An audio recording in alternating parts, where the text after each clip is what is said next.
au Gabon, à Libreville, pour continuer la démarche de propagation du panafricanisme, exposer la problématique des accords coloniaux, du franc CFA, de la France-Afrique. Nous savions, parce que vous le savez très bien, nous ne sommes pas naïfs, nous ne sommes pas bêtes, que nous allions, comme au Congo-Brazzaville, dans un bastion du système néocolonial, dans une des capitales du système néocolonial depuis très longtemps. Mais vous connaissez Urgence panafricaniste, nous sommes des urgentistes de la cause, et partout où le message doit être répandu, nous le répondons, que ce soit en restant sur place ou en nous déplaçant physiquement. Il se trouve que, vous devez aussi le savoir, le Gabon aujourd'hui abrite mon formateur en philosophie, celui qui, de 2011 à 2015, m'a formé en présentiel ou à distance au sein de l'ICAD, professeur philosophe, l'un des plus grands philosophes africains, Grégoire Biogo. C'est quelqu'un pour lequel j'ai un attachement précis, particulier, profond. Vous le savez, il a préfacé mes premiers livres. Il est aujourd'hui, comme vous le savez, une personnalité proche du régime gabonais. Lui et un autre frère, qui auparavant était un militant panafricaniste connu de la société civile gabonaise, Privat Ngomo, qui depuis a été nommé conseiller du président Oligui Nguema. Lui, donc, le professeur Biogo et le frère Privat Ngomo ont eu une audience avec le vice-président du Gabon, Séraphin Moudounga, dont je ne connaissais pas le nom avant d'apprendre cette audience à mon sujet. Et cette audience a été conclue par le fait que Séraphin Moudounga a déclaré que si je venais au Gabon, il me ferait arrêter et que Grégoire Biogo, ainsi que Privat Ngomo, se trouveraient en difficulté pour m'avoir fait venir. Ils savent qu'ils ne peuvent pas m'arrêter lors de mon arrivée, pour la simple et unique raison que j'ai le passeport diplomatique du Niger et que ce passeport diplomatique m'exonère d'un visa au Gabon. Mais ils peuvent m'arrêter, soi-disant, pour trouble à l'ordre public, et c'est ce qu'ils feront, c'est ce qui a été déclaré, si je viens faire une conférence sur le franc CFA et sur les accords coloniaux. Alors, il est important que j'adresse ce message de la manière la plus simple possible au gouvernement gabonais et aussi à notre peuple, et aussi aux services français. Car les services français, ils sont aujourd'hui tellement identifiables et reconnaissables, ont agité ces derniers temps une propagande caricaturale visant à faire croire que le peuple gabonais était contre nous. Ils ont mis en avant un influenceur dont je ne connaissais pas le nom avant qu'il prononce mon nom, c'est souvent le cas dans ce genre de situation, le roi Béni Oui, ou je ne sais plus comment il s'appelle, qui a déclaré en parlant au nom des autorités que si je venais, on allait se faire attaquer, etc., etc. Il s'est fait menacer par la plupart des Gabonais en ligne, d'accord, qui lui ont rappelé qu'ils ne pouvaient pas s'asseoir à notre table et parler par rapport au combat que nous menons. Le combat panafricaniste que nous menons est un combat qui est partagé par des millions de gens au Gabon. Et nous vous aimons. C'est important qu'on vous le dise. Cher gouvernement, vous avez déclaré à Privat Ngomo que si je venais, vous alliez me faire arrêter, moi, ainsi que ma délégation. Il est important que je vous dise que chaque fois que vous nous arrêtez, chaque fois que vous nous persécutez, vous ne faites que faire augmenter l'influence politique qui est la nôtre dans le cœur des gens. Que vous soyez dans une démarche de vouloir faire arrêter des gens qui veulent parler simplement des questions de souveraineté, d'autodétermination, de justice sociale, de lutte contre le néocolonialisme, de lutte contre le franc CFA, c'est malheureux, c'est vous que vous humiliez. Ce n'est pas nous. Il se trouve que, en effet, je suis profondément attaché au professeur Grégoire Biogo, comme je l'ai dit, et que je ne veux pas le mettre en difficulté. Parce que je sais qu'il a beaucoup souffert pendant des années, durant sa période de vie en France, qu'il aspire aujourd'hui à une autre étape de son parcours, que ce soit intellectuel ou même en tant qu'être humain, en tant que sage. Par respect pour lui, parce que je respecte mes aînés, nous ajournons notre mission à Libreville, au Gabon. Mais je veux que les autorités gabonaises le sachent, nous viendrons tôt ou tard à Libreville, parce que la libre circulation africaine doit être un droit. Vous laissez tous les pilleurs néocoloniaux, les pilleurs français venir faire tout et n'importe quoi dans votre pays. Vous laissez certains Syro-Libanais faire la pluie et le beau temps, faire la loi dans vos pays. Mais lorsque des Africains veulent parler de souveraineté, d'autodétermination, de justice sociale, vous êtes dans une démarche de tout faire pour les censurer. C'est quelque chose au XXIe siècle qui ne pourra plus être accepté. Nous n'allions parler que de franc CFA, nous n'allions parler que de France-Afrique, du système néocolonial, de justice sociale, et à aucun moment nous n'allions appeler qui que ce soit à la rébellion contre vous, parce que vous êtes nos frères. Président Oligui Nguema, vous êtes mon grand frère, et je n'ai rien contre vous personnellement. C'est important qu'on le précise. Je ne vous connais pas, mais politiquement, le fait d'empêcher les Africains de parler de franc CFA, de France-Afrique, de système néocolonial, alors qu'il y a une démarche globale qui est en train de se dérouler, c'est contre votre camp que vous marquez en réalité. Nous viendrons, je suis muni du passeport diplomatique, le moment opportun, nous nous déplacerons. On ne l'annoncera pas, d'accord? Car on n'a pas annoncé quand on vient, quand on circule, à partir du moment où nous sommes exonérés des visas. Mais dans un premier temps, car je sais que le professeur Grégoire Biogo est sous la pression, ainsi que le conseiller Privat Ngomu, on va laisser la pression retomber de ce côté-là. Et lorsque les esprits seront un petit peu plus décrispés, nous nous déplacerons au Gabon. Et je le redis, faire venir tous les France-Africains, toute l'oligarchie occidentale chez vous, pour contribuer à piller vos ressources. Laissez certains mafieux syro-libanais se déployer dans votre pays et faire ce qu'ils veulent. Et empêcher des soldats panafricanistes, des soldats idéologiques et intellectuels panafricanistes, propager le message de justice sociale dans la paix, parce que nous n'appelons pas à la violence mais à l'intelligence. Cela atteste à mon sens qu'il y a une crise de démence politique au sein des élites gabonaises et ceci devra être traité, quoi qu'on en dise, avec sincérité et fraternité. L'Afrique libre ou la mort, nous vaincrons. Peuple gabonais, tôt ou tard, nous nous verrons. Notre séjour est ajourné, mais nous continuerons, car le message doit être propagé, où qu'il soit, aux 4 coins du monde. Famille, Mbolani, j'espère que vous allez tous bien. Je ne viens pas en paix. Je ne viens pas aussi en guerre. Je suis neutre dans ce que je vais dire. Ce que je vais dire dans le cadre de cette vidéo, qui n'est pas un direct comme si j'attends de l'audience, mais comme je ne peux pas d'abord enregistrer et publier, ça risque de bugger parce que la connexion ici où je suis n'est pas bonne. Donc je suis obligé, lorsque je souhaite faire une vidéo, de faire genre direct. Ça se coupe, ça revient. Dans tous les cas, ce que j'ai à dire, je vais le dire.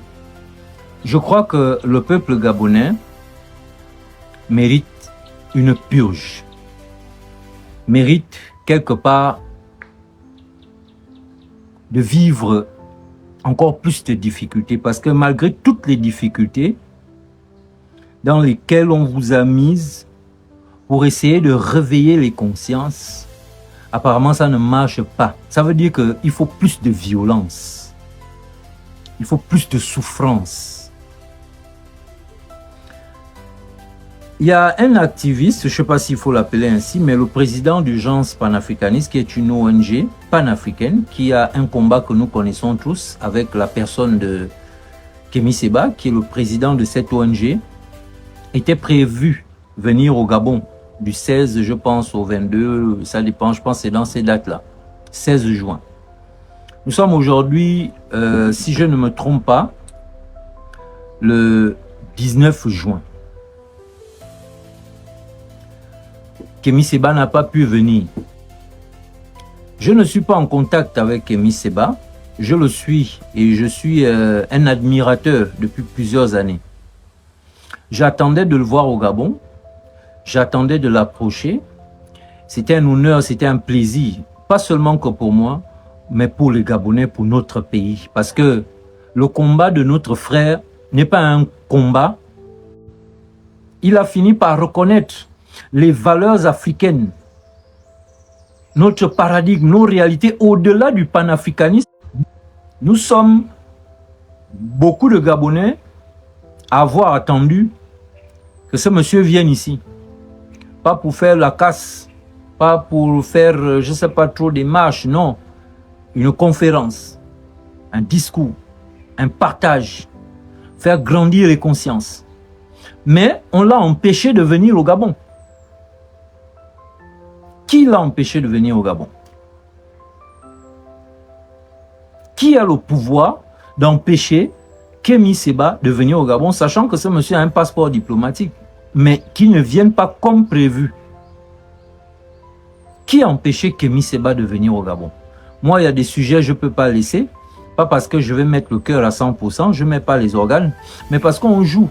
Restons dans le film.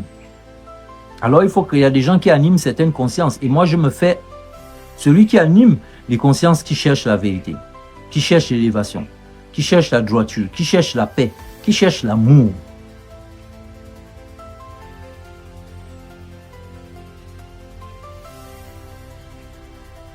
Mais je n'ai vu aucun Gabonais en parler. Kémy Séba a été entendu au Gabon. Déjà qu'il n'y a pas eu beaucoup de Gabonais qui ont partagé. Donc finalement, les Gabonais supportent Kémy Séba quoi, à distance. Mais quand on dit qu'il vient au Gabon, tous les grands activistes d'hier là, qui étaient contre le franc CFA, contre la France-Afrique, qui ont lutté contre le système Bongo PDG, sous prétexte de la France-Afrique, aucun d'entre eux n'a relayé l'arrivée de Kémy Séba au Gabon.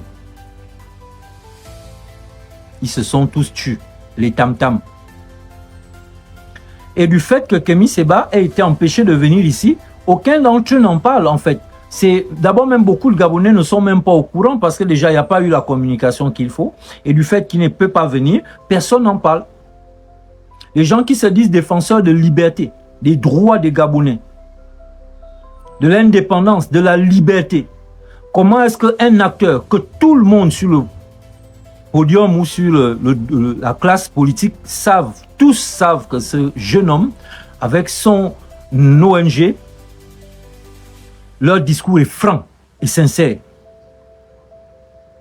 Kémy Séba n'a pas annoncé son retour au Gabon contre le régime.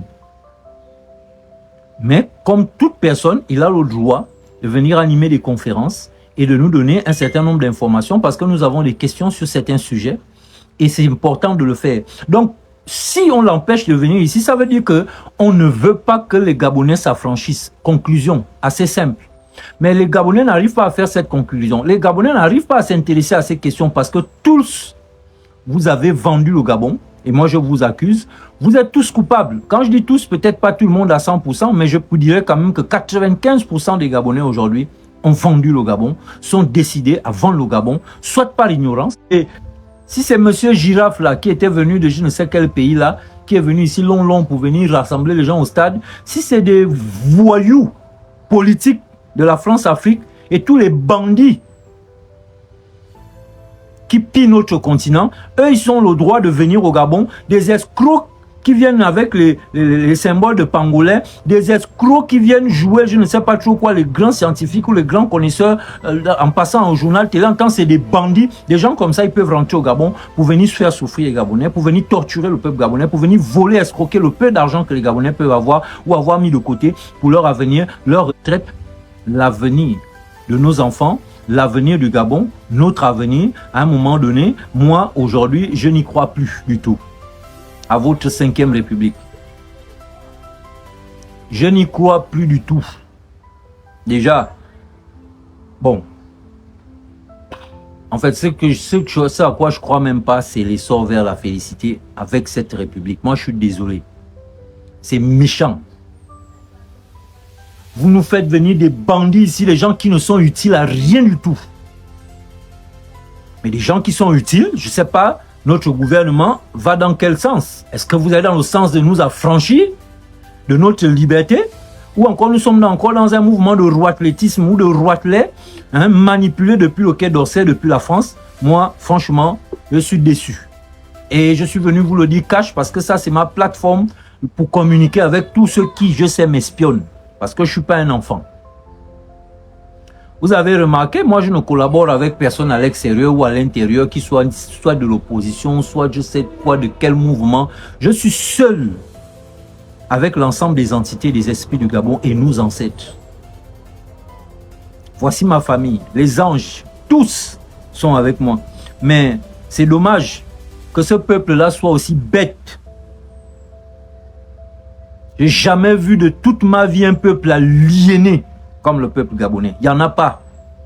Il n'y a pas en Afrique. Le peuple le plus aliéné, le plus bête, c'est le peuple gabonais. Mais ce n'est pas de leur faute.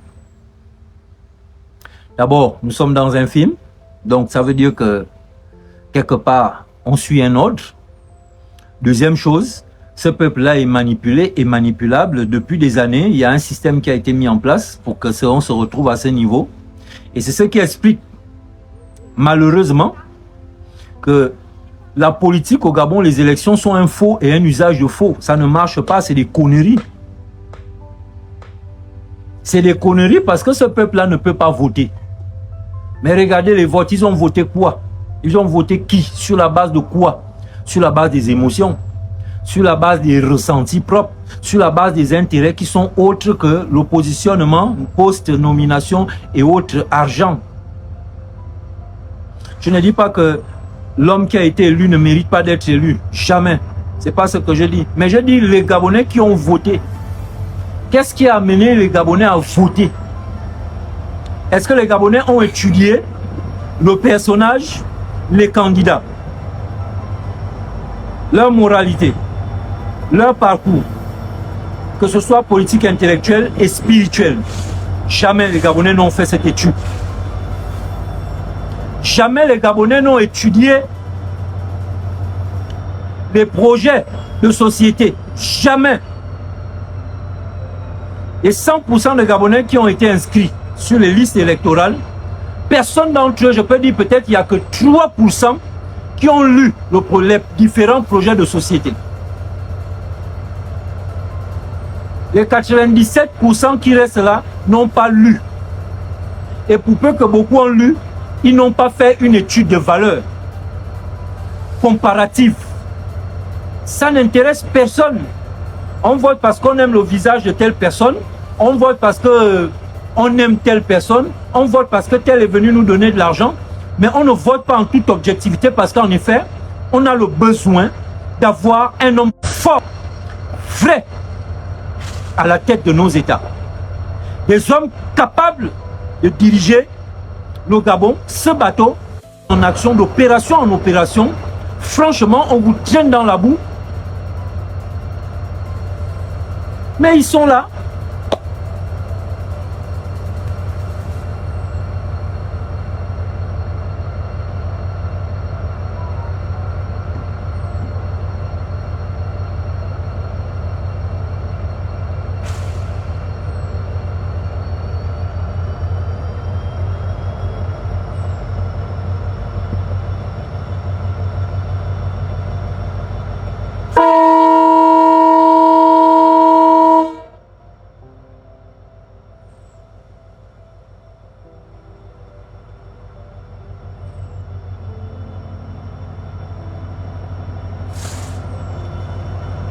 En fait, il faut laisser, dans le fond, hein, il faut laisser le peuple là. Il ne faut même plus qu'il y ait des activistes. Toutes les personnes qui font des enquêtes, qui vont chercher soit des vidéos, des documents, des informations, qui eux vont faire des vidéos pour essayer de transmettre la vérité, pour essayer d'éveiller le peuple. Je pense que toutes ces personnes-là doivent aller en pause, doivent aller eux-mêmes en retraite, doivent s'occuper de leur vie et laisser un peu ce peuple gabonais-là faire ce qu'il veut. En fait, il faut qu'on arrête de s'émouvoir lorsque le peuple gabonais souffre. Il faut qu'on arrête d'intervenir lorsque ce peuple-là souffre. Parce que, par le coup en chef, bien que cet enfoiré ait osé s'attaquer à moi gratuitement, bon, en fait, il a fait ce qu'on lui avait demandé de faire. Il a été payé. Bref, c'est bon. Moi, j'avance. Mais je vais dire, ce monsieur, je comprends quand il a fini par baisser les bras. Déjà que lui-même, c'est un escroc. C'est un bandit. On le paye pour salir l'image des gens. Mais ça n'empêche que derrière cette image de bandit et d'escroc qu'il est, ce gangster, aidait quand même, savait véhiculer, sinon savait relayer l'information de la souffrance, de la misère, de l'injustice que pouvaient subir les Gabonais. Mais les Gabonais lui ont montré qui ils sont. On ne peut pas faire confiance à ce peuple. Même ceux qui sont vos super-héros, pour peu qu'ils vont glisser, pour peu qu'ils vont tomber, pour peu qu'ils vont faire une erreur, vous-même, vous allez les enterrer. Les mêmes personnes que tu as défendues hier, les mêmes personnes pour qui toi, tu t'es exposé, tu as risqué ta vie, ce seront eux qui vont se moquer de toi demain. Ce seront eux-mêmes qui vont dire, tuez-le. L'histoire qu'on a vue avec Barabbas et Jésus là. Ça, c'est le peuple gabonais. Je suis sûr que c'est l'histoire là qui est en train de se répéter. Ce qui s'est passé il y a 2000 ans, pour peu que cette histoire soit vraie, c'est ça qu'on est en train de vivre au Gabon. Symboliquement. C'est-à-dire un peuple qui décide d'envoyer à la croix leurs défenseurs. Parce que quoi? Parce qu'ils se sont fait manipuler. Ce peuple est facilement manipulable. Badeko en chef vous a manipulé sur ma personne. Il a raconté des conneries, des choses qui ne sont pas vraies du tout, mais beaucoup de Gabonais sont tombés là-dessus. Mais lui-même aujourd'hui, il en est victime. Mais ce que je veux rappeler, c'est que tous ceux qui défendent le Gabon, tous ceux qui prennent parole, qui prennent leur énergie leur force spirituelle à vouloir se battre pour le Gabon, ces personnes-là sont souvent, et le plus souvent, sinon toujours, trahies. Trahies par les Gabonais même que vous, pour qui toi tu vas venir risquer ta vie, c'est les mêmes qui vont te trahir. Pourquoi? Parce qu'il suffit qu'un Gabonais tombe devant un ministre, premier ministre, président, je sais pas, un député. Faut les voir comment ils tremblent. Faut les voir, ils deviennent bêtes. Les Gabonais, vous êtes tellement méchants que la misère et la souffrance des autres Gabonais de pleine oreille, si je vois des gens qui se moquent même des autres, faut voir des commentaires, il faut aller au village. Mon Dieu, quelqu'un qui travaille, qui est fonctionnaire, enseignant, il enseigne peut-être même ton enfant, on a cassé sa maison par inadvertance, peu importe ce qui s'est passé, mais on a cassé sa maison, il se retrouve à la belle étoile, et ils sont nombreux comme ça. Dans ces cas-là, il y en a même s'ils ont été indemnisés, on n'a même pas donné 2 jours pour qu'ils se préparent à quitter leur maison, pour aller quelque part, parce qu'on les a laissés habiter là. Mais un Gabonais, qui parce que lui, chez lui, peut-être il a le courant, ou parce qu'il a l'eau, ou peut-être pour le moment il ne se sent pas concerné, il a le culot de dire à l'autre qu'il faut aller au village. C'est-à-dire les riches vous torturent, vous font la misère, au lieu d'être solidaires entre pauvres, que quelqu'un est tort ou que quelqu'un est mal fait, mais entre pauvres vous devez être solidaires, mais non. Il n'y a pas de solidarité entre pauvres au Gabon. Les pauvres, ça lie contre les riches pour se foutre de la gueule d'autres pauvres ou pour justement permettre à ce qu'on indexe d'autres pauvres. C'est-à-dire comme vous. Parce qu'aujourd'hui, c'est eux. Demain, ce sera vous. Et quand vous allez être victime, que ce soit de ce qu'on appelle les casses, que ce soit d'autres choses, ça peut être en entreprise, ça peut être je ne sais quoi demain, dans votre quartier, dans votre maison, dans votre famille, vous aussi, vous allez être victime. Vous allez solliciter qu'on parle de vous. Vous allez souhaiter que les gens viennent à votre chevet. Vous allez vouloir que les gens viennent pleurer avec vous. Ou que les gens relèvent votre cause d'injustice ou de je ne sais pas ce que vous pourriez subir. Mais vous êtes méchants. Les familles sont à la belle étoile. Mais vous vous moquez. Vous venez, oui, force à la loi, force à l'État, la terre appartient à l'État, mais l'État c'est qui? C'est vous-même qui venez toujours dire, oh, l'État c'est nous, l'État c'est qui? L'État c'est nous. Mais si la terre appartient à l'État et que c'est nous l'État, ça veut dire que la terre nous appartient. Vous êtes méchants. Méchants. Un peuple méchant. Face aux personnes qui vous font vivre la misère, au lieu de faire bloc, au lieu de faire un nom, pour peu qu'il y ait un homme politique, un ministre. Tu vois, il faut voir les Gabonais maintenant, des gens qui ne sont même pas censés avoir le sourire. Tu vas les voir maintenant afficher des gros sourires comme s'ils avaient touché le jackpot. Juste parce qu'il y a un ministre qui est là, qui vient leur raconter parfois des bêtises, qui vient leur... Quelqu'un qui vient même vous chosifier, quelqu'un que vous avez élu ou qu'on a nommé parce que vous avez élu quelqu'un, il vient avec beaucoup de hauteur devant vous. Vous parlez avec mépris, vous prenez de haut, parlez ci, parlez ça, et vous êtes là, vous souriez, vous faites des courbettes. Comme si c'était vous les employés, comme si c'était eux la main qui est au-dessus. C'est vous la main qui est au-dessus. C'est grâce à vous qui sont là. Mais à chaque fois, ces personnes-là se retrouvent face à vous, malgré votre misère, vous vous mettez à sourire. Parce que quoi? Parce qu'il va peut-être laisser un 500 000, il va peut-être laisser 1 million. C'est ça votre vie? Les 1 million qu'on va vous donner là, c'est ça votre vie? C'est ça l'avenir de vos enfants?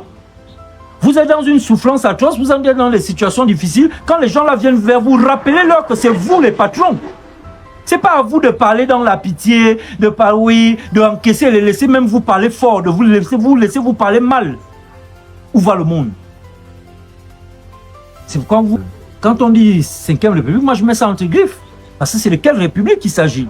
Une République qui vient avec amour, soutenir son peuple, servir le peuple, élever le peuple, rendre le peuple prospère, ou bien une République qui, ma foi, veut dans la continuité de ce qu'on a toujours dénoncé, la France-Afrique, les injustices et tout ce qu'on sait, le mépris, l'arrogance.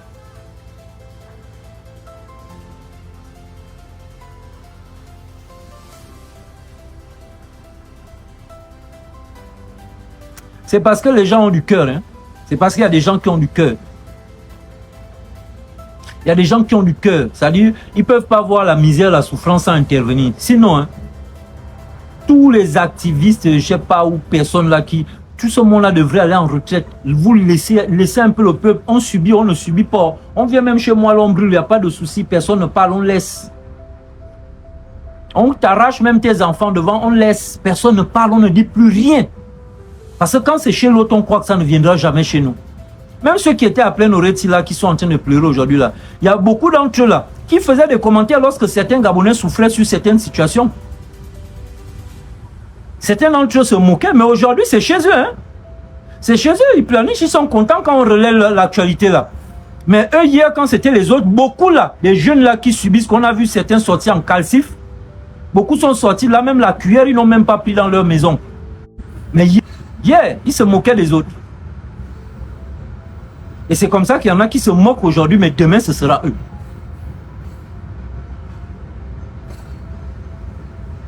Kémy Séba vient au Gabon, on l'empêche de rentrer au Gabon, on l'empêche de venir au Gabon.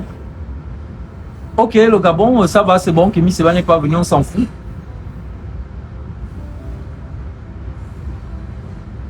Vous avez quel problème avec Kémy Séba? Vous avez quel problème avec Kémy Séba? Le Gabon a quel problème avec Kémy Séba?